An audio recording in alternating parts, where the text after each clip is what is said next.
ہے گر حوصلہ قدم تو بڑھا، تو چلنا شروع کر تو پھر دیکھنا، نظر تجھ کو آئے گا رستہ تیرا۔ الحمد للہ رب العالمین والصلاة والسلام علی خاتم النبیین اما بعد فاعوذ باللہ من الشیطان الرجیم بسم اللہ الرحمن الرحیم الصلاة والسلام علیک یا رسول اللہ وعلی آلک واصحابک یا حبیب اللہ الصلاة والسلام علیک یا نبی اللہ وعلی آلک واصحابک یا نور اللہ۔ ناظرین کو ویلکم کرتا ہوں ایک نئے ایپیسوڈ میں۔ پروگرام کا نام ہے کامیابی کی قیمت ادا کیجیے۔ آج اس ٹاپک کو ہم ڈسکس کرنے جا رہے ہیں، one of my favourite, and بہت ممکن ہے مفتی صاحب کے بھی فیوریٹس میں سے بھی ٹاپ پر آتا ہو، اور ناظرین میں سے ہزاروں کی خواہش ہوگی، لاکھوں دیکھتے ہوں گے اور بہت کچھ اس ٹاپک کے بارے میں سوچتے ہوں گے۔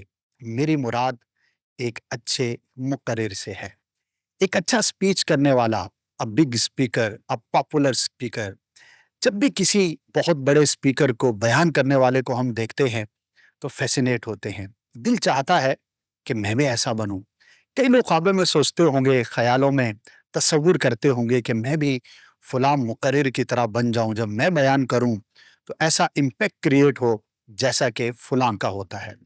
جی ہاں، مقرر ایک بہت بڑی بنیادی ایک معاشرے کی ضرورت بھی کہہ سکتے ہیں، اور ایک بہت ہی اہم چیز بھی اس کو کہا جا سکتا ہے، کیونکہ تقریر امپیکٹ رکھتی ہے۔ یہ بیان ہی تو تھا جس نے صحابہ کرام علیہم رضوان کو موٹیویٹ رکھا۔ بڑے بڑے غزوات کے پیچھے میرے آقا صلی اللہ تعالی علیہ وسلم کے خطبات تھے۔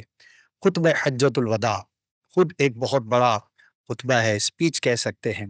صدیق اکبر رضی اللہ تعالی عنہ نے بھی وصال ظاہری کے بعد جب سرکار صلی اللہ تعالی علیہ وسلم دنیا سے تشریف لے گئے تو صحابہ کی جو کیفیت کو تبدیل کیا، that was also a speech of سیدنا صدیق اکبر رضی اللہ تعالی عنہ۔ دنیا میں ایسے مقرر ہوئے کہ جن کی تقریر سننے کے لیے لوگ ہزاروں میل کا سفر کر کے آیا کرتے تھے، اور آج بھی ایسے لوگ موجود ہیں۔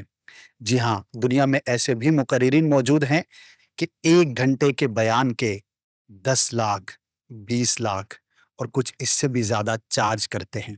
بہت بڑا میدان ہے، بہت بڑی ایک خصوصیت ہے، ہم اس کو آج ڈسکس کرنے جا رہے ہیں۔ الحمدللہ اس پروگرام کی رونق، اسپیشلٹی، مفتی صاحب ہمارے ساتھ کرم فرما ہوتے ہیں، مرحبا کہتا ہوں۔ ماشاءاللہ مفتی صاحب خود ایک بہت اچھے مقرر ہیں، نہ صرف مقرر ہیں، مدرس بھی ہیں، کلام کی بہت ساری جو ڈائمینشنز ہیں اس کو بھی سمجھتے ہیں۔ تو جب کوئی کلام کرنے والا خود اس چیز کا ایکسپرٹ ہو تو گفتگو سننے کا مزہ دوبالا ہو جاتا ہے۔ ایک درود پاک کی فضیلت سنتے ہیں، پھر آج کے کویسچنز کی طرف بڑھیں گے۔ میرے آقا صلی اللہ تعالی علیہ وآلہ وسلم نے ارشاد فرمایا کہ جو مجھ پر ایک بار درود پڑھے گا، اللہ پاک اس پر 10 رحمتیں نازل فرمائے گا، اس کے 10 درجات کو بلند فرمائے گا، اور اس کے 10 گناہوں کو معاف فرما دے گا۔ اللہ پاک ہمیں بھی کثرت درود کی توفیق عطا فرمائے۔ مفتی صاحب، سب سے بنیادی سوال، مقرر کی اور ایک اچھے مقرر کی کیا اہمیت ہے؟ معاشرے میں یہ کتنا امپورٹنٹ ہے، اور کیا اس کی ریس کرنی چاہیے؟ ایک اچھا مقرر بننے کے بارے میں ہمیں سوچنا چاہیے۔ بسم اللہ الرحمن الرحیم۔ تقریر کی اہمیت کیا ہے، مقرر کی اہمیت کیا ہے، یہ تو آپ نے ابھی جو انٹرو دیا ہے، جو تمہید بنائی ہے، اس کے اندر بڑا واضح ہے کہ نبی پاک صلی اللہ تعالیٰ علیہ وآلہ وسلم نے کئی مواقع پر خطاب فرمایا، بیان فرمایا، اور اس کا جو اثر صحابہ کرام پر تھا بہت زبردست قسم کا ہوا، جی اور اس کے علاوہ بھی 20 واقعات ہیں۔ اچھا، پھر دوسری بات یہ بھی ہے کہ نبی پاک صلی اللہ تعالیٰ علیہ وآلہ وسلم کا ایک لقب مبارک جو ہے وہ ہے خطیب الانبیاء واہ، کیا اور بات، خطیب الامم۔ سبحان اللہ۔ خطیب الانبیاء اور خطیب الامم، یعنی قیامت کے دن اللہ تعالیٰ کی بارگاہ میں جو شرف خطاب امتوں کی طرف سے اور انبیاء علیہم الصلاۃ والسلام کی طرف سے جو شرف خطاب اللہ تعالیٰ سے جو حاصل ہوگا، وہ نبی پاک صلی اللہ تعالیٰ علیہ وآلہ وسلم کو حاصل ہوگا۔ ماشاء اللہ۔ باقی فی نفسی ہی جو بیان ہے، جو خطاب ہے، جو تقریر ہے، سپیچ ہے، اس کی افادیت یہ یوں سمجھ لیں کہ اللہ تعالیٰ نے اسے اپنی نعمتوں میں بیان فرمایا ہے. جیسے ہم واہ سورہ رحمان پڑھتے ہیں تو سورہ رحمان کے اندر فرمایا الرحمن علم القرآن خلق الانسان علمہ البیان، سبحان اللہ. کہ رحمان نے قرآن سکھایا اور انسان کو پیدا کیا اور اسے بیان سکھایا. تو اس آیت مبارکہ کی ایک بڑی قوی تفسیر جو ہے وہ یہ ہے کہ جو انسان میں قوت بیان ہے، جی جو اس میں اپنے ما فی الضمیر کو ظاہر کرنے کی صلاحیت ہے، یہاں اس نعمت کا بیان ہے جسے اللہ تعالیٰ اپنے احسان کے طور پہ بیان فرما رہا ہے. خلق الانسان علمہ البیان، انسان کی تخلیق یہ اللہ تعالیٰ کا احسان ہے، بے شک. اور پھر اس تخلیق کو یعنی انسان کو قوت بیان عطا کرنا یہ بھی اللہ تعالیٰ کا احسان ہے. سبحان اللہ. تو یوں اب جو بیان ہے، جو قوت گویائی ہے، قوت نطق ہے، تو تقریر اور سپیچ اور بیان جو ہوتا ہے یہ اسی کی ایک فارم ہے، یہ اسی صحیح. کی ایک صورت ہوتی ہے. ایسا ہی. اللہ تعالیٰ کے جتنے بھی انبیاء علیہم الصلاۃ والسلام تشریف لائے، ہم، ان سب کا جو مشترکہ وصف اللہ تعالیٰ نے بیان فرمایا، ایک ہے نبوت کا وصف جو سب میں صحیح. مشترک ہے. بنیاد. اس کے علاوہ جو ان کے جو اوصاف بیان کیے ہیں اس میں ان کی یہ قوت بیانی، ان کی تقریر، ان کے خطابات، اسے اللہ تعالیٰ نے اپنی نعمتوں میں اور ان کے اوصاف میں بیان کیا ہے. سبحان جیسے قرآن پاک کے اندر ہے فَبَعَثَ اللَّهُ النَّبِيِّينَ مُبَشِّرِينَ وَمُنذِرِينَ. تمام انسان ایک ہی امت ہوتے تھے، اللہ تعالیٰ کی ماننے والے تھے، آدم علیہ السلام کی اولاد تھے، لیکن پھر اس میں اختلاف ہو گیا، جی. عقیدے بدل گئے. تو اب جب عقیدے تبدیل ہوئے، جب ایمان کے ساتھ کفر بھی ہوا، جب توحید کے ساتھ شرک بھی ہوا، تو کیا ہوا؟ تو اللہ تعالیٰ فرماتا ہے فَبَعَثَ اللَّهُ النَّبِيِّينَ، تو اللہ تعالیٰ نے نبی بھیجے، اور ان نبیوں کا وصف کیا بیان فرمایا کہ مبشرین اور منذرین، وہ خوشخبریاں دیتے تھے اور وہ ڈر کی خبریں سناتے تھے اللہ تعالیٰ کے غضب کے بارے میں، عذاب جہنم کے بارے میں.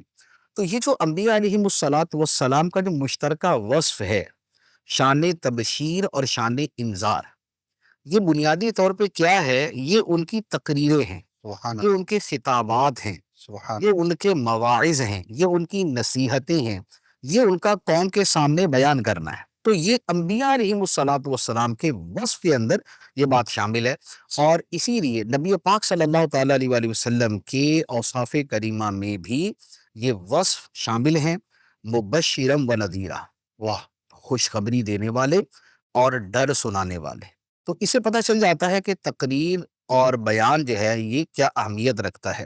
جی. پھر پوری دنیا کا اگر ہم جائزہ لیتے ہیں، تاریخ کا جائزہ لیتے ہیں، تو بھی یہ بات بڑی واضح ہے کہ دنیا میں تقریروں نے جس قدر تبدیلیاں پیدا کی، جس قدر شعور بلند کیے، جس قدر انقلاب برپا کیے، جس قدر سوچوں کو تبدیل کیا، جس قدر ذہنوں کو کھولا، یہ تقریر کے علاوہ کسی چیز نے نہیں کیا. اللہ اکبر. دنیا کے بڑے بڑے انقلابات کی اگر آپ فہرست نکالیں گے تو آپ اس کے پیچھے زیادہ تر مقررین نظر آئیں گے، ہم، اس انقلاب کا فلسفہ بنانے والے، اور اس کے بارے میں جو لکھنے والے ہیں یہ بہت قلیل ہوں گے. بڑے سے بڑے انقلاب کے پیچھے اگر کوئی مفکر ہوگا تو ایک دو چار ہوں گے ہم، کہ جنہوں نے وہ سوچ دی، وہ فلسفہ دیا، لیکن اس فلسفے کو لوگوں کے دل و دماغ میں جس نے اتارا اور ان کے جذبات میں ہلچل پیدا کی،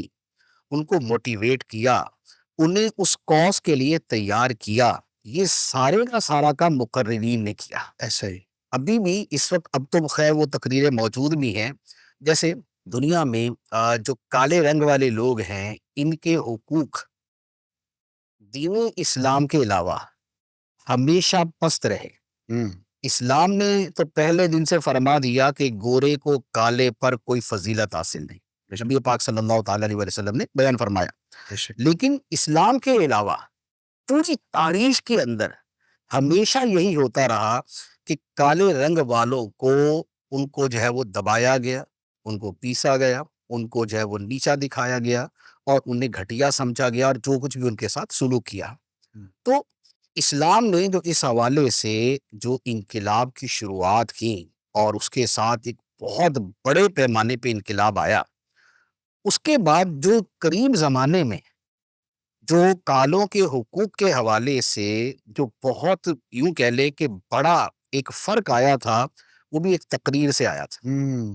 وہ بھی ان کے ایک لیڈر کی تقریر تھی کہ صحیح جس نے تقریر کرتے آئی ہیو اے ڈریم، میرا ایک خواب ہے، اور اس میں پھر اس نے جو بیان کیا اور اس سے جو انقلاب برپا ہوا، اس کی وجہ سے دنیا کے اندر جو پہلے نہیں بھی مانتے تھے وہ بھی اس کے ماننے کی طرف آ گئے کہ گورے اور کالے برابر ہیں، اس میں فرق نہیں ہے۔ صحیح طارق بن زیاد رحمت اللہ علیہ کی تقریر آج تک کتابوں میں موجود ہے۔ اس ایک تقریر نے سبحان اللہ اسلام کے یورپ میں پھیلنے کا دروازہ کھولا تھا۔ وجہ اور اس کے علاوہ اور کتنے ایسے واقعات ملیں گے کہ جہاں پر تقریروں نے زندگیاں بدل دی اور تقریروں نے قوموں کی سوچوں کو بدل دیا۔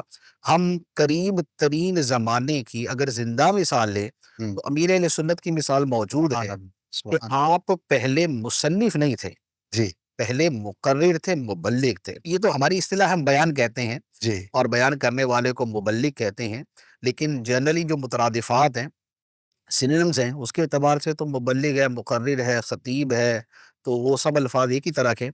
تو یہ جو دعوت اسلامی اتنی بڑی پھیلی پھولی، تو اس کے پیچھے جو سب سے بڑا سبب ہے وہ تقریر ہی ہے، ایسا ہی ہے وہ بیان ہی ہے۔ اجتماع میں آنے والا بیان سن کر ہی متاثر ہو رہا ہوتا ہے، اجتماع میں بیٹھنے والا بھی بیان سن کے ہی متاثر ہو رہا ہوتا ہے۔ یہ ہفتہ وار اجتماع جتنے ہوتے ہیں یہ بیسیکلی بیان ہیں۔ جی جو سالانہ اجتماع ہوتے تھے، صوبائی اجتماع ہوتے تھے، ملتان کا اجتماع تھا، یہ بیان ہی تھے سارے۔ ایسا اور انہی کے ذریعے دعوت اسلامی ایک زندہ مثال ہے اس چیز کی کہ تقریر کتنی مؤثر ہے، کتنی اثر پذیر ہے۔ ماشاء اللہ ماشاء اللہ، بہت خوب مفتی صاحب۔ ہوسوں کا تو پہلے سے دل چاہ رہا ہوگا، لیکن یہ سننے کے بعد ہو سکتا ہے کچھ اور نئے مقررین بھی ہمیں دیکھ رہے ہوں کہ مجھے بھی ایسا کرنا ہے۔ چلیے اب بڑھتے ہیں اس کی قیمت کی طرف۔ کیا ایک اچھا مقرر، امپیکٹ فل اسپیکر بننا آسان ہے یا مشکل؟ اور اگر یہ مشکل ہے تو اس کی قیمت کیا ہے؟ میرے خیال میں تو مقرر بننا کوئی مشکل نہیں ہے۔ اچھا دنیا کے آسان کاموں میں سے ایک کام مقرر بننا ہے۔ اچھا ہاں، یوں کہہ لیں کہ مصنف بننا اس کی بنسبت مشکل ہے، اچھا جبکہ مقرر بننا جو ہے وہ آسان ہے۔ انٹرسٹنگ، صاحب ٹانگیں کامتی ہیں، ہاں گھبرا جاتے ہوئے پسینے نکلتے۔ ہاں، وہ ٹانگیں کامتی والا بھی مسئلہ ہوتا ہے، جب وہ حل ہو جاتا ہے پھر تقریر اچھی ہو جاتی ہے، صحیح۔ اتنا سا مسئلہ۔ واہ دوسری بات یہ ہے کہ بنیادی طور پہ اگر آپ تقریر پہ غور کریں، آپ کسی بھی مقرر کی تقریر کو دیکھیں، آپ کو نظر آئے گا کہ اس میں بنیادی طور پہ 4 چیزیں۔ صحیح ایک اس کا موضوع ہے، جس موضوع پر اس نے بیان کرنا ہے۔ صحیح دوسرے نمبر پہ اس تقریر میں دیا جانے والا علم، معلومات اور مواد اور کنٹینٹ، صحیح کہ وہ اس اپنی آدھے گھنٹے کی، 45 منٹ کی، 1 گھنٹے کی سپیچ میں کیا دے رہا ہے، صحیح یہ دوسری بات۔ تیسری بات ہوتی ہے اس کے الفاظ، ہوں کہ وہ اپنے اس علم کو، اپنے اس مواد کو جن الفاظ سے بیان کر رہا ہے، وہ الفاظ جو ہے کتنے عمدہ ہیں، کتنے جامع ہیں، کتنے مؤثر ہیں، کتنے فصیح۔ یہ تیسری بات۔ چوتھی بات ہوتی ہے انداز بیان۔ صحیح انداز بیان جو لب و لہجے کا اتار چڑھاؤ ہے، جو الفاظ کی نرمی گرمی ہے، صحیح جو اس کے ایموشنز اس کے اندر جو اس نے کریٹ کرنے ہیں وہ ہیں، اور اسی انداز سے ملحق انداز بیان کے ساتھ ہی متصل چیز ہے باڈی لینگویج۔ صحیح اگر آپ دیکھیں تو تقریر انہی چیزوں پر مشتمل ہوتی ہے، صحیح ٹھیک ہے۔ بقیہ ابتدا یا انتہا جو ہے وہ اسی کا ہی حصہ ہوتی ہے، لیکن ہم اس پر جدا گانا بھی کلام کر سکتے ہیں۔ اب بات یہ ہے، اگر آپ اپنی ان 4-5 چیزوں کو صحیح کر لیں، تقریر صحیح ہو جائے گی۔ واہ پہلے نمبر پہ موضوع ہے۔ صحیح موضوعات میں ہمیشہ یاد رکھیں کہ لوگ اس موضوع کو سنتے ہیں جو ان سے ریلیونٹ ہے وجہ اور جو ان کو فائدہ دے۔ اگر کوئی موضوع لوگوں سے متعلق نہیں ہے یا اسے لوگوں کو اس کا فائدہ نہیں ہے تو لوگ اس میں دلچسپی ظاہر نہیں کریں گے، تو وہ تقریر فیل ہو جائے گی۔ آپ بچوں کے سامنے اگر آپ انٹرنیشنل افیئرز کے اوپر کلام شروع کر دیں تو بچوں کی کوئی دلچسپی نہیں، ایسا ہے. اور آپ بچوں کے بارے بچوں والی تقریر جو ہے وہ آپ بالکل ایجوکیٹڈ اور پڑھے لکھے لوگوں کے ساتھ آپ بیان کرنا شروع کر دیں تو ان کی دلچسپی نہیں ہوگی. تو موضوع جو ہے وہ لوگوں سے ریلیونٹ ہو، اور ریلیونٹ کے اندر دو چیزیں ہوتی، یا تو لوگوں کو اس کی ضرورت ہے وہ فیل کر رہے ہیں، یا لوگ نہیں بھی فیل کر رہے ہیں لیکن آپ کو پتہ ہے لوگوں کو اس کی ضرورت ہے. آج کے زمانے میں جیسے وہ مقرر بہت زیادہ کامیاب ہوتا ہے کہ جو لوگوں کو پیسے کمانے کے طریقے بتائے. صحیح. کیوں؟ اس لیے کہ لوگوں کی دلچسپی ہے اس کے اندر. ایسا ہے. ٹھیک ہے.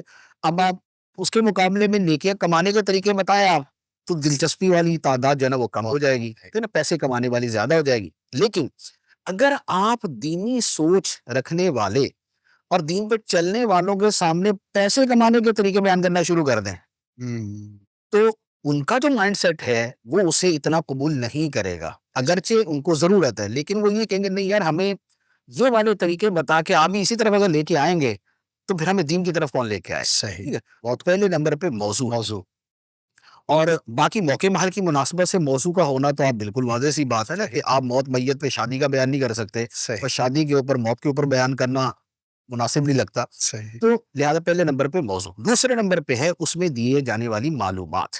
جی. معلومات لوگوں کو تبھی اٹریکٹ کرتی ہیں کہ جب ان کے لیے نئی ہو. آپ پرانی بات کو لوگوں کے سامنے بیان کریں گے تو ان کی دلچسپی اس میں ختم ہو جائے گی. ایسا. ایک سنا سنایا واقعہ، وہ ایک مرتبہ میں نے پڑھا کہ وہ کسی نے لکھا تھا کہ بھائی اگر ایک جگہ پر ایک سے زیادہ مقرر ہوں تو جن کی بعد میں تقریر ہے ان کو چاہیے کہ وہ پہلی تقریر میں موجود ہوں. اچھا. صحیح. ایسا نہ ہو کہ جو باتیں پہلا مقرر کر چکا ہے دوسرے والا بھی وہی کر رہا ہو. وہی کر رہا ہوں. تو اس نے ایک واقعہ لکھا کہ ایک مرتبہ ایک مقرر آیا، اس کے بعد دوسرے کی تقریر تھی. دوسرے مقرر نے آ کے اپنی تقریر شروع کی ایک لطیفے سے. اچھا. اسی لطیفے سے پہلے نے شروع کی تھی. یا اللہ. اچھا، اس لطیفے کے بعد اس نے ایک واقعہ بیان کیا، وہی واقعہ پہلے والے نے بیان کیا تھا.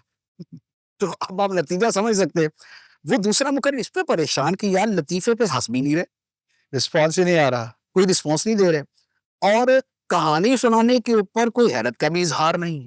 وجہ یہ ہے کہ بھائی وہ تو ابھی تو پہلے سے سنایا تھا سارا کچھ. صحیح. تو لہٰذا آپ کی جو معلومات آپ تقریر کے اندر دے رہے ہیں وہ معلومات نئی ہونی چاہیے یا اس کے بیان کا انداز نیا ہونا چاہیے. اور جتنا آپ نے ریسرچ کر کے، مطالعہ کر کے، محنت کر کے مواد جمع کیا ہوگا اور جتنا متنوع انداز کا مواد ہوگا اتنی ہی آپ کی تقریر زیادہ سنی جائے گی. مثال کے طور پہ مذہبی دنیا کے اعتبار سے اگر ایک تقریر کرنے والے کی تقریر میں دو چار آیتیں بھی ہیں، دو چار احادیث بھی ہیں، ایک دو سیرت کے واقعات ہیں، ایک دو صحابہ کرام کے واقعات ہیں، ایک دو صوفیہ کرام کے واقعات ہیں، تو یہ ایک بڑی کمپریہنسو، ایک جامع، اٹریکٹیو اور انٹرسٹنگ سپیچ شمار کی جائے گی. لوگ اسے بڑی توجہ سے سنیں. ماشاء اللہ. ماشاء تو اللہ. لہٰذا یہ ہے مواد کے اعتبار سے. تیسرے نمبر پہ ہے الفاظ، زبان جس میں آپ نے بیان کرنا ہے. الفاظ کا عمل دخل بہت زیادہ ہوتا ہے، بہت زیادہ ہوتا ہے. اللہ تعالیٰ نے قرآن مجید کے بارے میں جو بار بار فرمایا نا کہ اسے ہم نے روشن عربی زبان میں نازل فرمایا، کتنی جگہ اسے بار بار بیان کیا گیا بلسان عربی مبین. سبحان اللہ. اس کا مطلب یہ ہوا کہ الفاظ، فصاحت، بلاغت، کلام کی عمدگی یہ ایک بہت زیادہ تاثیر کرنے والی چیز ہے اور یہ بیان کے اثر کو بہت بڑھا دینے والی چیز ہے. ایسا ہے. تو لہذا اب جس زبان میں آپ کا بیان ہے تو اس زبان کا اتنا مطالعہ ہونا چاہیے کہ آپ کے جو الفاظ ہیں وہ سلجھے ہوئے، شائستہ اور تھوڑے سے یوں کہہ لیں کہ ایک ادب کی چاشنی بھی ان کے اندر ہونی چاہیے. یہ ضروری نہیں کہ آپ مشکل الفاظ استعمال کریں، آپ اول تا آخر آسان الفاظ کے مجموعے سے بھی بہترین تقریر آپ لوگوں کے سامنے پیش کر سکتے ہیں. لیکن جو آسان الفاظ ہیں وہ بھی چونکہ چنانچہ اور جیسا کہ تیسا کہ میسا کہ ویسا کہ بھائی یہ والے نہ گھوم رہے ہو. میرا مطلب ہے. ٹھیک ہے نا، میرا مطلب یہ ہے یعنی وہ اتنی زیادہ وہ چیزیں اس کے اندر، یہ تو خیر تو ساری چیزیں ہیں کہ جو تقریر کے حسن کو ختم کرتی ہیں. لیکن کہنے کا مقصد یہ ہے کہ زبان پر عبور یہ ایک بڑی خوبصورتی ہے، بہت خوبصورت چیز ہے، اور یہ حاصل ہوتی ہے وہی کہ پیچھے آدمی کا اس زبان کا مطالعہ. صحیح. چوتھے نمبر پہ بات کی تھی انداز بیان. جی. آپ پہلے منٹ سے بالکل پیک سے شروع ہوں اور آخری منٹ تک اسی زور شور سے بیان کرتے گرجتے برستے آپ فنش ہو جائیں جی. تو آپ سمجھتے ہیں کہ ایسی تقریر کا اثر نہیں ہوگا. بیان اثر ہی وہ کرتا ہے کہ جس میں اتار چڑھاؤ، نشیب فراز، نرمی گرمی اور ہر طرح کے یعنی کہ جیسی بات کہی جا رہی ہے ویسا ہی اس کے بارے میں انداز بھی اپنایا جائے. جیسے قرآن مجید کی تلاوت کے نام میں لکھا ہوا ہے جی. کہ جہاں پر خوشخبری کی آیتیں آئیں وہاں چہرے پہ بشاشت کے آثار ہو، خوشی کے آثار. سبحان اللہ. اور جہاں عذاب اور جہنم کی آیتیں ہوں تو وہاں پر چہرے کے اوپر خوف اور غم کے آثار ہونے چاہیے. تو یہ بات جو ہے یہ بعین ہی آپ اپنے بیان کے اندر بھی اپلائی کریں گے. آپ بات کر رہے ہو عذاب کی اور چہرے پہ مسکراہٹ ہو، اور آپ بات کر رہے ہو بشارت کی اور چہرہ اتنا دکھی ہو کہ لوگ بولے پتہ نہیں اس کو بھی بشارت ملی یا نہیں ملی. تو یہ والی چیز نہیں ہونی چاہیے. جیسی بات ویسا انداز. تو یہ انداز بیان کی ایک دو باتیں میں نے عرض کی ہیں، ورنہ انداز بیان کے ضمن میں ایک کافی ساری باتیں آتی ہیں. بہت ساری چیزیں. تو کسی اچھے مقرر کو دیکھنے، غور کرنے، نوٹ کرنے، لکھنے، پھر اس کی پریکٹس کرنے سے حاصل ہوتی. صحیح. پانچویں بات میں نے کہی تھی body language. Body language. Body language جو ہے وہ نہ تو یہ ہو کہ موشن لیس یعنی بے حرکت، صحیح. کہ بیان شروع ہوا اور آخر تک زمین جنبد نہ جنبد، گل محمد نہ جنبد. تو یہ نہیں ہے کہ وہ ہل ہی نہیں رہا، بالکل اسٹل ہے. اور یہ بھی نہیں ہے کہ اس کے اشارے، اس کے جو کیا نام ہے جیسچرز ہیں وہ اتنے زیادہ ہوں کہ وہ آکورڈ لگے، وہ دیکھنے والوں کو عجیب لگے اور تھوڑا سا یوں کہہ لے کہ حدود سے تجاوز کر رہے ہو. صحیح. تو جہاں جیسا بیان کرنا ہے، ایک بہت بڑی پبلک ہوتی ہے، ہزاروں لاکھوں کا مجمع ہے، اس کے سامنے آپ تقریر کرتے ہوئے ہاتھ کو بہت اوپر تک لے جا سکتے ہیں. جی. لیکن اگر آپ یہی بیٹھ کے چینل کے اوپر ایک نارملی سپیچ کر رہے ہیں اور اس کے اندر آپ جیسے ہی آپ کا ہاتھ اوپر جائے گا تو آپ کا ڈائریکٹر بول دے گا حضرت ہاتھ ذرا نیچے کیجیے گا، یہ فریم آؤٹ ہو رہا ہے، فریم سے باہر نکل گیا یہ. جی. تو موقع مال کی مناسبت سے آپ نے کلام کرنا ہوتا ہے. تو یہ موضوع، مواد، الفاظ اور انداز بیان، باڈی لینگویج، تو یہ سب چیزیں اگر آپ کی بہتر ہیں تو آپ کی تقریر بہترین ہے. ماشاء اللہ. بہت خوب.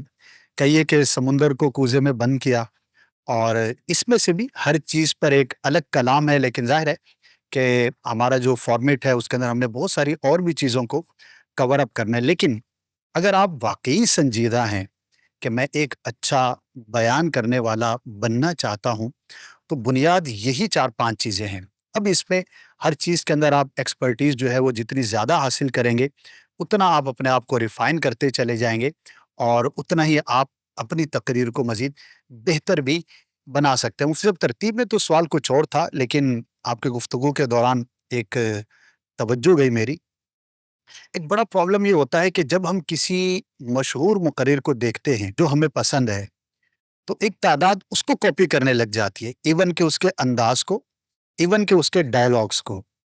اور دیکھا یہ ہے کہ اس پہ بڑے بڑے فیلئرز بھی ہوتے ہیں. تو اس سوال کا کیا آپ جواب دیں گے کہ ایک اچھا مقرر بننے کے لیے کیا کسی مشہور شخص کو میں 100% کاپی کروں یا کیا؟ کسی مقرر کو کاپی کرنا، جی. میرا مشاہدہ اور تجربہ اس حوالے سے یہ مشاہدہ ہے، تجربہ تو خیر میں نے اس طرح کا نہیں کیا، وہ یہ ہے کہ مقرر کی ناکامی کا پہلا فارمولہ یہ ہے. اچھا.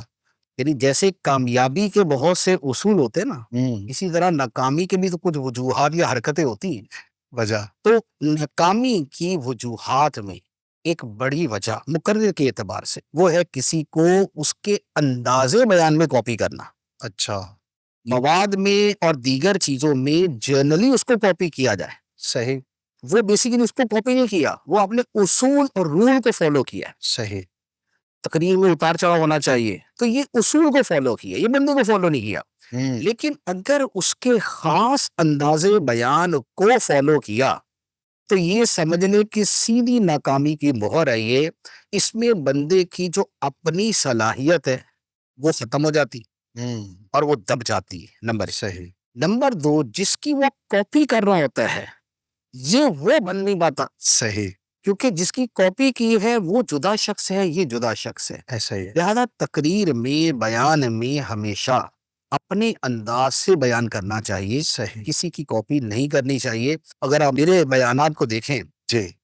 تو میں نے شاید زندگی میں کبھی کسی کو، یعنی کہ ایک پراپر، یعنی کہ ایک تقریر سیکھ لینے کے بعد میں نے کبھی کسی کو کاپی نہیں کیا.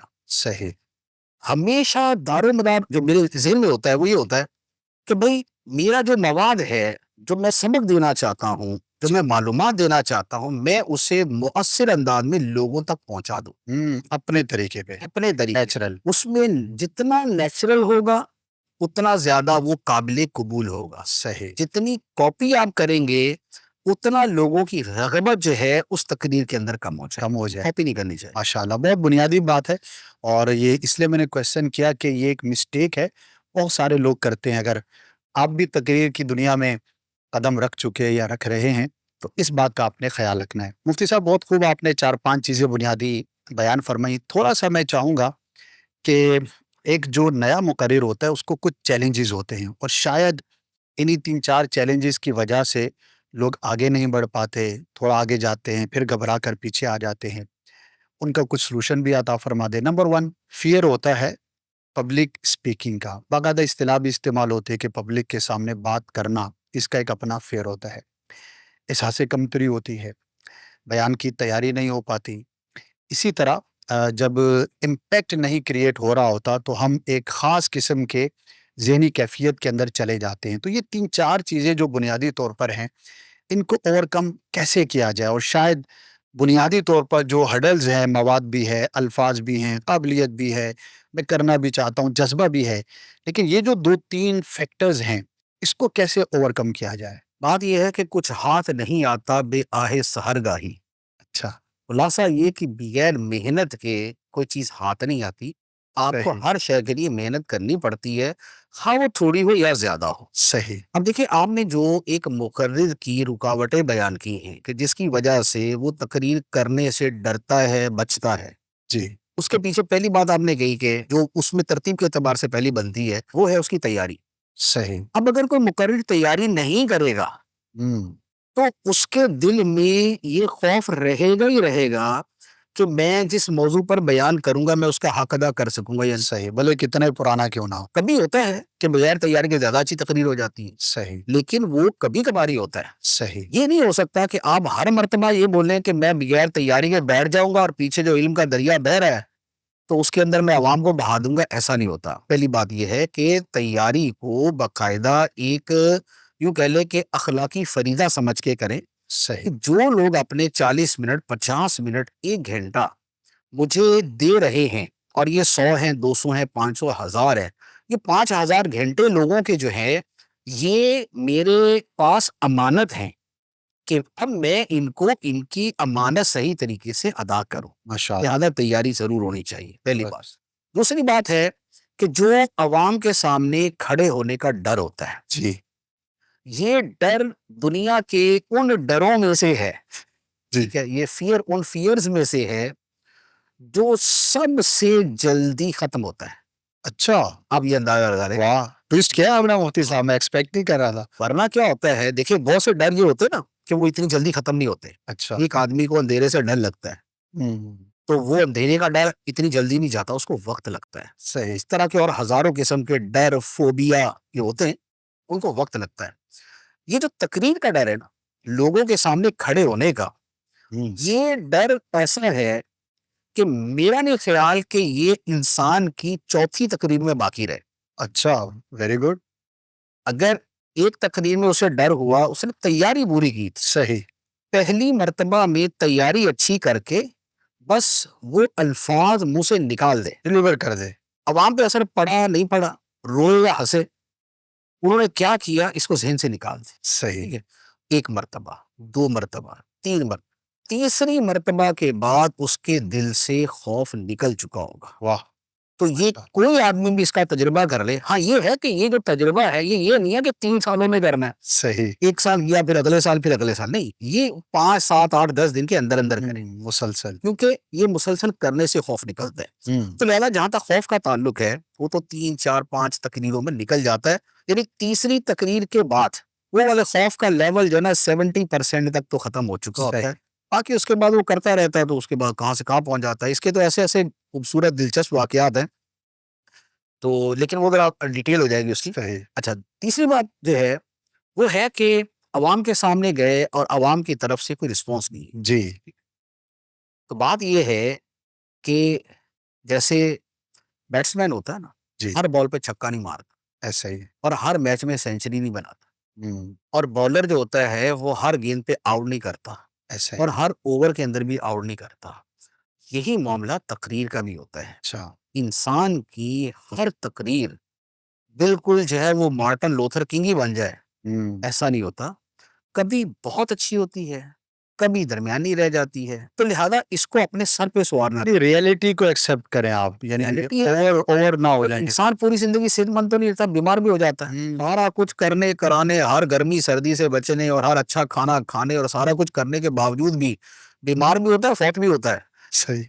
تو ہر کامیابی کے ساتھ ناکامی کا کچھ نہ کچھ حصہ جڑا ہوا ہوتا ہے. تو لہذا بعض تقریریں ایسی ہوتی ہیں جو وہ اثر نہیں دکھا پاتی جو ہم توقع کر رہے ہوتے ہیں, ایکسپیکٹ کر رہے ہوتے ہیں.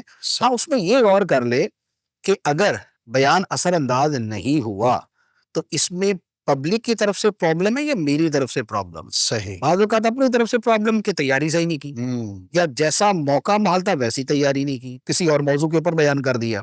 تیسرا وہ بھی ہو سکتا ہے جو آپ کا کیا نام ہے, موسم گرم ہے, ٹھنڈا ہے, اور لاؤڈ سپیکر ٹھیک نہیں ہے, اس کے بھی اثرات ہو جاتے ہیں. صحیح. چوتھا یہ ہوتا ہے کہ آپ نے سب کچھ صحیح کیا ہے لیکن اب کوئی بھی وجہ ایسی بن گئی کہ عوام اس کا رسپانس نہیں دے رہی, ایسا ہو جاتا ہے. تو اس میں کوئی اتنا زیادہ اس کو سر پہ لینے کی ضرورت نہیں ہے. تقریر کے اندر یہ ہمیشہ یاد رکھنا چاہیے, بلکہ ہر چیز کے اندر ناکامی کو صرف سبق سمجھیں. صحیح. ناکامی کو یہ نہ سمجھیں کہ یہ مجھے مٹانے آئی ہے, اینڈ آف دا لائف, یہ میرا اینڈ آف دا لائف ہے, یہ مجھے ختم کر دیں, یہ نہ سمجھیں آپ. نہیں, ٹرائی اگین, بار بار کوشش کرے, اب نہیں پھر نہیں پھر نہیں پھر, سب ایک مرتبہ کے اندر ایکسپرٹ ہی آ جائے گی. صحیح. ماشاء اللہ. مفتی صاحب, تاریخ اسلام میں اور جنرلی بھی اس کو میں دونوں سوالات کو ایک ساتھ لے لیتا ہوں, بڑے بڑے مقررین کون ہوئے کہ جن کے بارے میں ہم کہہ سکتے ہیں کہ واقعی انہوں نے کمال کیا؟ ویسے تو دنیا کی تاریخ کے اندر صہبان وائل عرب کا یہ مقرر تھا. اچھا. تو اسے شاید سب سے بڑا خطیب کہا جاتا ہے. اس کے بارے میں مشہور یہ ہے کہ وہ ایک موضوع پر نہ جانے کتنے دن مسلسل تقریر کرتا تھا, یعنی آج بھی کی, پھر کل بھی کی, پھر پرسوں بھی کی, پھر ترسوں بھی کی. اچھا. اور جو لفظ ایک مرتبہ تقریر میں استعمال کر لیتا تھا دوبارہ اگلی کسی تقریر میں استعمال نہیں کرتا. اللہ اکبر. واہ. تو یہ یوں کہہ لے کہ ایک انتہا ہے کمال ہے. تقریر کی, بیان کی. ویسے جو مقررین کی تاریخ ہے تو چونکہ دنیا میں مصنفین کم ہے, مقررین زیادہ ہے. جی. ٹھیک ہے نا, ایک شہر کے اندر 100 مصنفین ہوں گے اور 10,000 مقررین ہوں گے, صورتحال یہ ہوتی ہے. ویسے تاریخ اسلام میں دیکھیں تو سیدنا عمر فاروق رضی اللہ تعالی عنہ, آپ کی جو تقاریر ہیں بڑی مؤثر اور بڑی اثر انگیز تھی. ماشاء اسی طرح مولا علی شیر خدا رضی اللہ تعالیٰ عنہ کی تقریریں ماشاء انتہائی فصیح و بلیغ اور انتہائی خوبصورت, ماشاء اللہ. اور حکمت کے اعتبار سے بھی, علم کے اعتبار سے بھی کمال کی وہ یونیک چیزیں وہ ماشاء اللہ. یہ الگ ملتی ہیں یا یہ جنرل ہے, لیکن اس کے اندر پھر وہ بھی ہے نا کہ جیسے احادیث کے اندر بھی احادیث کے ساتھ ضعیف حدیث, چلے ضعیف حدیث تو قبول ہوتی ہے لیکن موضوع بھی ساتھ شامل ہو جاتی ہیں. تو مولا علی شیر خدا رضی اللہ تعالیٰ عنہ کے معاملے کے اندر تو بہت ہی زیادہ رہا کہ آپ سے دشمن بہت تھے تو لہذا انہوں نے غلط چیزیں بھی بہت ساری منسوب کر دی. اسی طرح جو ہے وہ کیا نام ہے, غلوف کرنے والے بھی بہت ہیں تو انہوں نے بہت ساری چیزیں شامل کر دی.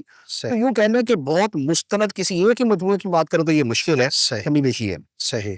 اور اچھا, پھر اس کے بعد سیدنا امام حسین رضی اللہ تعالیٰ, واہ, آپ کی تقریریں بہت شاندار ہیں. ایون کہ جو آپ نے کربلا کے میدان میں آپ نے تقریریں فرمائی ہیں تو ان کو اگر پڑھیں تو ایسا ایک دل پہ اثر ہوتا ہے اس کا کہ ہاں, یعنی کامل ہستی کی تقریریں ہیں, بیانات ہیں.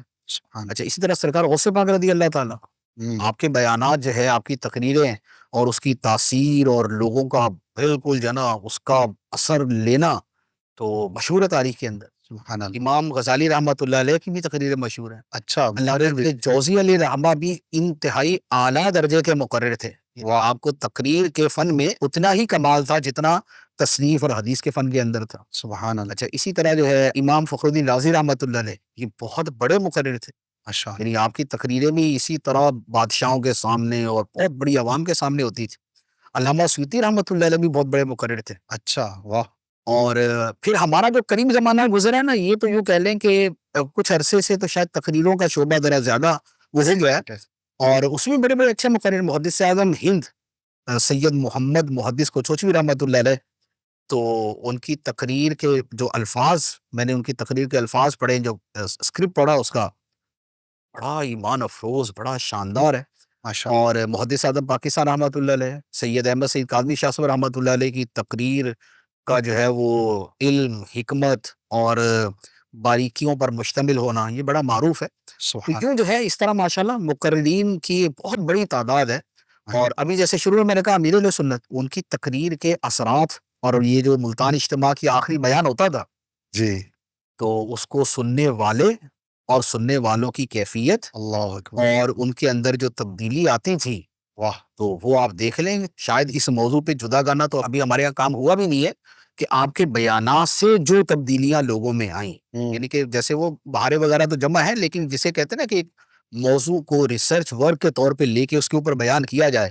جیسے میں آپ کو اپنا بتاؤں، میں جو درس نظامی کی طرف آیا اس کے پیچھے بھی امیر علیہ سنت کا ایک بیان تھا. اچھا. واہ. لاہور کے اندر اجتماع تھا، لاہور میں اجتماع تھا، شاید صوبائی سطح کا تھا، مینار پاکستان پہ، اور اس میں بارش بھی ہوئی تھی. اس بیان کے اندر امیر علیہ سنت نے علم کے فضائل پر بیان کیا تھا. واہ. اور بڑا خوبصورت بیان تھا علم سیکھنے کے حوالے سے.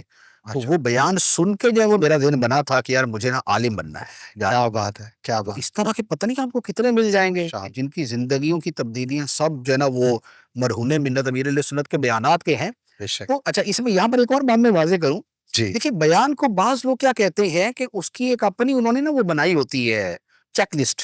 صحیح. شعلہ بیان کتنا ہے، ٹھیک ہے، اور فلاں کتنا ہے، فلاں کتنا ہے، فلاں کتنا ہے، یہ اس طرح کی ایک چیک لسٹ ہوتی. تو امیر علیہ سنت کے بیان کے حوالے سے میں نے کئی لوگوں کے مضامین پڑھے ہیں یا سنا ہے کہ یار ان میں مقرر والی تو باتیں کوئی نہیں. صحیح. کہ جیسے مقرر کی شعلہ بیان نہیں ہوتی ہے یا سر ہوتے ہیں یا مواد کا ڈھیروں ڈھیر وہ کر رہا ہوتا ہے، یہ چیزیں تو نہیں ہوتی. بات یہ ہے کہ تقریر نام ہے لوگوں کے اندر کوئی علم اتارنے، کوئی میسج اتارنے اور کوئی تبدیلی لانے کا جذبہ پیدا کرنے کا. اب اس کے لیے یہ جتنی شرائط ہے نا شعلہ بیانی، یہ شرائط نہیں، یہ طریقے ہیں. صحیح. کسی کا طریقہ شعلہ بیانی کا ہو سکتا ہے، کسی کا طریقہ ٹھنڈا ڈھار ہو سکتا ہے. بات یہ دیکھی جائے گی کہ بھائی اس کا نتیجہ کیا نکلا، امپیکٹ کیا ہے. اس کا امپیکٹ دیکھا جائے گا. وہ جتنا بڑا ہے وہ اتنا بہت مقرر ہے. واہ. ایک آدمی کا بیان وقتی طور پہ تو لوگوں کو مسمرائز کر دیتا ہے، ان کو مسحور کر دیتا ہے، لیکن اس کا نتیجہ کچھ بھی نہیں نکلتا. تو کہنے کی حد تک وہ ایک بڑا مقرر ہے، لیکن اگر اس کی وجہ سے لوگوں میں ذرہ برابر بھی تبدیلی نہیں آ رہی ہے، بہت معمولی تبدیلی آ رہی ہے، تو حقیقت میں یہ کامیاب مقرر نہیں ہے. بہت خوب. کامیاب مقرر کا معنی الفاظ کو تیزی سے یا اونچی آواز سے یا شعلے کے انداز میں لوگوں پر اچھال دینا نہیں ہے. تقریر ایک مقصد کے لیے ہوتی ہے، بیان ایک مقصد کے لیے ہوتا ہے. بے مقصد تو جو مرضی کلام کرتے رہیں. صحیح. اگر مقصد کو کوئی چیز پورا کر رہی ہے تو دیٹ از دا بیسٹ. لہٰذا تقریر بیان وہی اچھا ہے کہ جس کا اثر لوگوں کے اوپر جو ہے نا وہ پراپر ہوتا ہے. ماشاء اللہ. بہت خوب مفتی صاحب. اللہ پاک آپ کو سلامت رکھے. مفتی صاحب یہ بتائیے کہ ایک اچھا مقرر بننے میں ایوریج کتنا ٹائم لگتا ہے، اور کس ایج میں اگر کوئی اس فن کو اپنانا چاہتا ہے یا اس فیلڈ میں آنا چاہتا ہے تو بیسٹ ٹائم کیا ہے؟ دیکھیں شروع کرنے کے اعتبار سے تو یوں کہہ لیں کہ 6 سال کی عمر میں بھی شروع ہو سکتا ہے. صحیح. آج کل بچے 6 سال کی عمر میں ماشاءاللہ ایسی تقریریں کر رہے ہوتے ہیں. وہ زمانہ تو چونکہ ان کا کاپی کرنے کا ہی ہوتا ہے. ہر جیسا ان کو رٹایا جائے ویسا ہی انہوں نے کرنا ہوتا ہے، جیسا ان کو باڈی لینگویج بتائی جائے ویسی انہوں نے کرنی ہوتی ہے، اور وہ بڑے اچھے انداز میں کر بھی لیتے ہیں. جی. تو یوں کہہ لیں کہ جو ابتدا ہے وہ تو 6 سال کی عمر سے ہو جاتی ہے، 5 سال سے بھی ہو سکتی ہے. صحیح. باقی یوں کہہ لیں کہ ایک پھر اس کے بعد تقریر کے اندر مزید جو بہتری ہے وہ شاید 12 سے 15 سال کی عمر کے اندر مزید آ جاتی ہے. صحیح. اس وقت میچورٹی لیول پہلے سے بہتر ہو چکا ہوتا ہے. باقی 20 سال کی عمر کے بعد پھر یوں کہنے کہ میچورٹی لیول بار اور مزید پختہ ہو چکا ہوتا ہے. ایسا ہی. اور وہ وقت جو ہے وہ واقعتاً ایک اچھے مقرر بن جانے کا ہے کہ آدمی اچھا مقرر بن جائے. لیکن اس میں ہمیشہ یہ یاد رکھیں کہ وقت کے ساتھ ساتھ انسان کے رجحان بدلتے ہیں. عام طور پہ آدمی ہر زمانے میں اپنے آپ کو جو ہے مقرر دورہ ہی سمجھ رہا ہوتا ہے صحیح. کہ بھئی اس وقت جو میں تقریر کر رہا ہوں یہ میری تقریر ایسی ہے کہ بھئی دنیا میں ایسی تقریر ہی نہیں ہے، اور جو میں سوچتا ہوں، جو میں بولتا ہوں، جو میں سوچ دیتا ہوں یہی حرف آخر ہے. صحیح. لیکن ایک عرصے بعد جا کے اسے سمجھ آتی ہے کہ نہیں یار اس میں یہ چیزیں کم کریں، یہ چیزیں ایڈ کریں، یہ انداز تھوڑا سا منیمائز کریں، اس کو تھوڑا سا اوپر لے کے آئیں، پھر بدل جاتا ہے. تو تقریر کے لیے، مقرر بننے کے لیے ہمیشہ اپنے آپ کو لرننگ موڈ میں رکھیں، یعنی سیکھنے کے موڈ میں رکھیں کہ میں سیکھ رہا ہوں. صحیح. وقت کے ساتھ ساتھ میں سیکھتا رہوں گا، مجھے کیا کیا تبدیلیاں لانی ہے. اپنے آپ کو سٹک کر لیں گے کہ بھئی میں نے اس والے انداز اتوار سے ہلنا ہی نہیں ہے تو یوں کہنے یہ ناکامی ہوگی. آپ اپنے آپ کو بدلنے کے لیے، سیکھنے کے لیے تیار رکھیں. ماشاءاللہ. کنٹینیو ایک عمل ہے جو آپ سیکھتے رہیں گے، بہتر کرتے رہیں گے تو آب رواں کی طرح آپ بھی صاف ستھرے، پاک صاف اور نفع پہنچانے والے رہیں گے، ورنہ سٹک ہو سکتے ہیں. مفتی صاحب آخری سوال کروں گا، ٹاپک تو بہت طویل ہے، بہت ساری چیزیں ذہن میں آ رہی ہیں، لیکن یہ بتائیے کہ آڈینس کا کتنا ایک اچھی تقریر میں حصہ ہوتا ہے، امپیکٹ ہوتا ہے.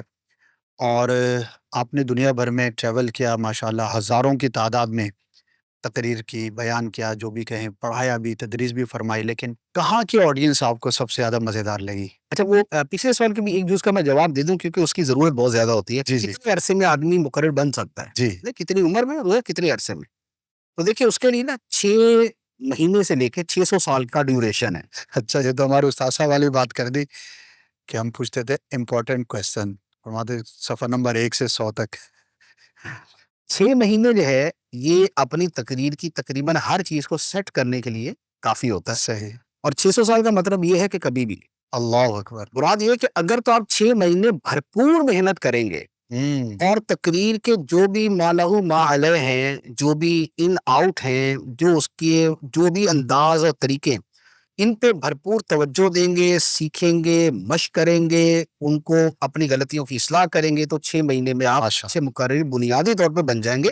زبردست. مزید وقت کے ساتھ ساتھ بہتری آتی جائے گی، اور نہیں کریں گے تو 600 سال یعنی کبھی نہیں. مرتے دم تک آخری تقریر بھی ویسی ہوگی روتی ہوئی، اس کا کوئی فائدہ نہیں ہوگا. صحیح. اچھا، دوسری بات یہ ہے کہ آڈینس کے اعتبار سے جی. دیکھیں آڈینس کا اثر تو پڑتا ہے. آڈینس آپ کو توجہ دیں گے تو آپ بھی فریش ہو کے ان کو تقریر کر سکیں گے. موٹیویٹ ہوتا ہے بندہ. اور اگر وہ بالکل اسپاٹ ہو، بالکل ہی ہلے ہی نہیں، تو بہرحال اس کا اثر جو ہے نا تھوڑا سا اسی انداز میں ہوتا ہے. لیکن اس میں ایک چیز یہ بھی ہوتی ہے جی. کہ آڈینس بعض اوقات جیسی ہوتی ہے اس سے ویسے ہی رسپانس کی توقع کرنی ہوتی ہے.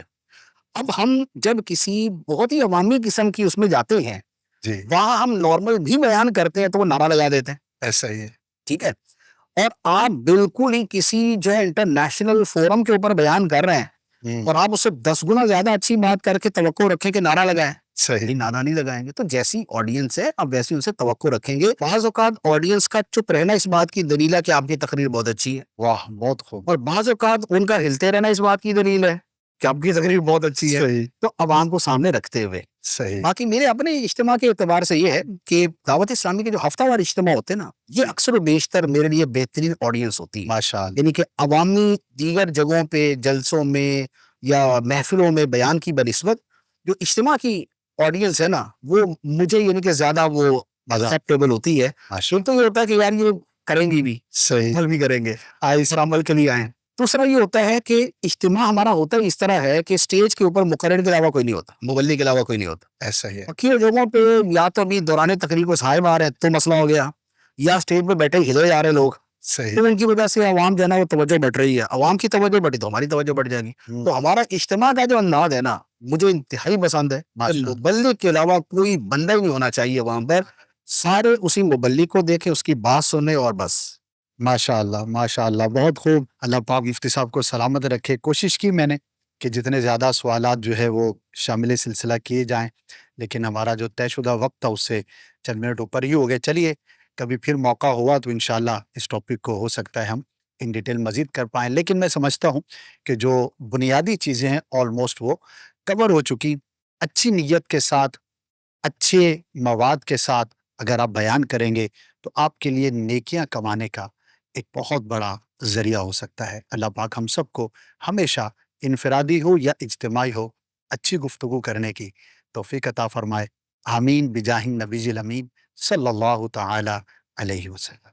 ہے گر حوصلہ قدم تو بڑھا، تو چلنا شروع کر تو پھر دیکھنا نظر تجھ کو آئے گا رستہ تیرا.